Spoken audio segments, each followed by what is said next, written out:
Hello, it's John Heaton, and today I'm going to do a video about one of my favourite bands, Badfinger, and it was going to be a video about the good news coming up, which I'll cover quickly, which is the release of this album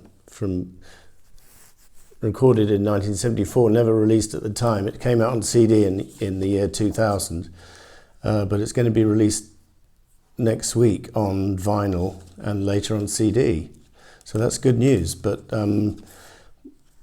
unfortunately, this good news was overshadowed recently by the news that Joey Molland, who's the last surviving member of the classic Badfinger lineup, is in hospital in intensive care, fighting for his life, sort of drifting in and out of consciousness. He's got severe complications connected with his diabetes, and his long-term girlfriend Mary has been posting on Facebook. If you look up original Badfinger Facebook page, she's posting updates, and she's posting very, very candid updates because she said she believes in mass positive thinking. So all his fans are kind of praying for him that he recovers, because it didn't sound good from what she was saying. So fingers crossed there that he makes a recovery. But I thought in the meantime I'm going to just tell you what my top 30 Joey Molland songs are, because there's so many of them. Some of them from the Badfinger days, and quite a few of them from his solo albums. So without further ado, I will start at number 30. And we're going to start off with the Ass album from 1973. There's Joey there. And it's a song called Icicles on side one. And interestingly enough, Joey writes 5 out of 10 songs on the Ass album. And if you include the bonus tracks, it's another 2 on top of the 5 that he contributed. So he's almost dominating. Pete Hammer's taken a back seat, only does 2 songs on the album, and Tom Evans only does 2 as well. But Icicles is a great little number, well played by the band. And number 29, we're going to go to the CD from 1992 called The Pilgrim. And it's the second track on side 1, or on the CD, because I don't have the vinyl, called All Caught Up. Very nice melodic song there. Number 28, we're going to go to 1981's final Badfinger album. And the last track, we're going to go with a song from side 2 called 3-Time Loser, which is a good melodic rocker.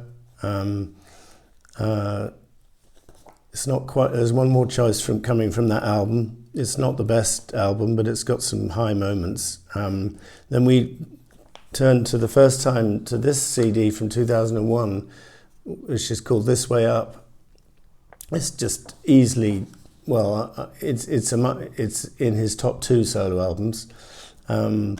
I absolutely love it. Very consistent. I found a copy of it when I was in New York back in 2001, and I was playing it to death. And the track I've chosen at 27 is a track called What Else, and at 26 track called The Bust, also from this album.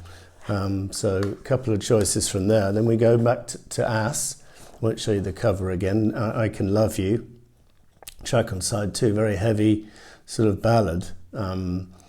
It was wonderful production from Chris Thomas, and sort of ghostly sound that they get on this song, with sort of bass sounds on the guitar, if that makes any sense. So very atmospheric. Number 24, the first choice from Straight Up, December 71 it came out in the US. Didn't come out till February 72 in the UK for some reason. And the track I've chosen is Suitcase, which is the opener to side 2. Originally it was done in a more funky version, on the original Badfinger version with Jeff Emmerich producing, but George Harrison took over the producer's role and made it a bit more Georgy, with slide guitar and stuff. But he only produced 4 tracks on Straight Up before going off to do the concert for Bangladesh, and Todd Rundgren came in and finished it up. But that's a good song. 23, going back to This Way Up. and a song called When I Was a Boy, very strong, and then 22 from Say No More, 1981. The last track on side 2, very psychedelic closer called No More.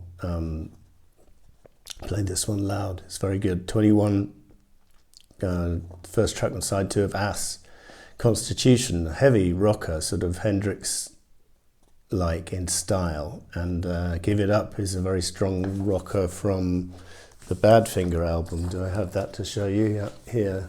So this is on side 2. There's quite a few Joey tracks on this album, but that's the only one to make my list. Give It Up, very fine song with a good guitar solo. This Must Be Love, another track from the 2001 CD, is 19. Number 18, we get the first choice from After the Pearl, 1983 solo album from Joey Molland. And to me, this is a very consistent album, and I picked up a copy of it in Colony Records on Broadway in New York City in 1986. Paid a lot of money for it, so it's to this day the most expensive record I've ever purchased. But that was the track I've chosen is Here Comes Heartache, which is the opening track on side 1, actually. Number 17, we're going to go back to The Pilgrim and a track called In My Dreams. Very nice ballad, very nice melody. 16, back to the After the Pearl album, Too Late to Cry. And this is a song about how they got let down by the management, I think. The words seem to indicate that, but he's saying, taken for a ride, yes, but it's too late to cry. And so it's quite a philosophical, uplifting lyric. Number 15, the closing track from this fine album, Isn't That a Dream? Tremendous number. He's a Regular, I've chosen next, which is a bonus track from the Ass album.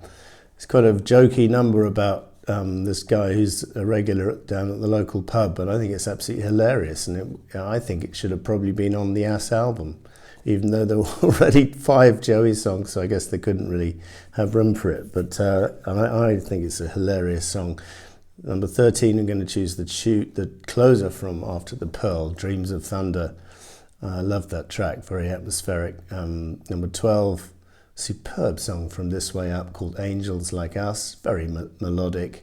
I don't know where he finds these melodies from half the time. He's amazing for doing that, Joey. And very nicely played with his band on that album. I think his brother's pretty heavily involved. Number 11, we're going to go to the Airwaves album from 1979, which is just Tommy and Joey coming back 4 years after Pete's death and resurrecting the Badfinger name. And the track I've chosen is called The Winner, which is a lovely ballad, tribute to Pete Heim, written by Joey. Very heartfelt. Number 10, a superb ballad from this After the Pearl album, In My Heart from side 1. Again, just lovely melody. Number 9, we're going to go to No Dice, 1970, and go for the Love Me Do track, which is nothing to do with the Beatles' Love Me Do. It was a superb Joey Molland rocker with wonderful drumming from Mike Gibbons and wonderful guitar from the band, and just a very strong vocal from Joey, another superb rocker from Straight Up.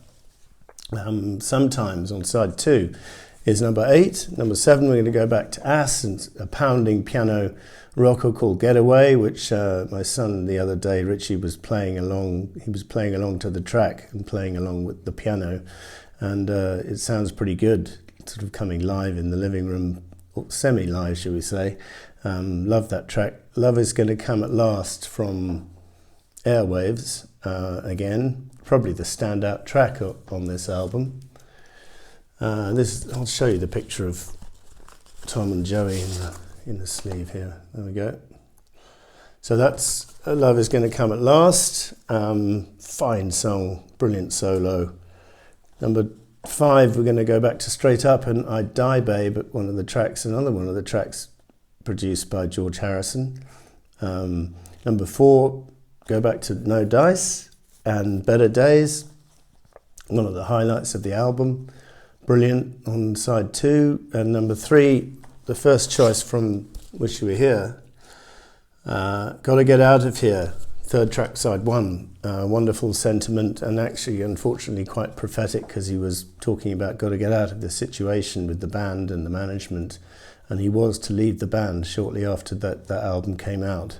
I think he went on the road with them that year, but quit. And then they carried on without him for a while. But Gotta Get Out of Here, wonderfully atmospheric, heartfelt, personal, sort of sad song, sad lyric, but very moving. Number two, also from Wish You Were Here, is a very uplifting sort of love song called Love Time, on side two, with a brilliant solo. I'm not sure if Joey or Pete is doing the solo, maybe it's Pete. But it's a wonderful harmonies and just a really uplifting song. And then number one, can you guess, from side two, Straight Up, Sweet Tuesday Morning, an absolutely beautiful ballad, acoustic ballad with Joey or Pete.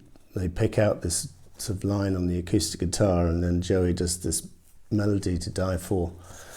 And it's a really moving song. So this was my top 30 Joey Molland songs. I've written on the right-hand side if it's a Badfinger song with the year, and if it's a solo song, just the year.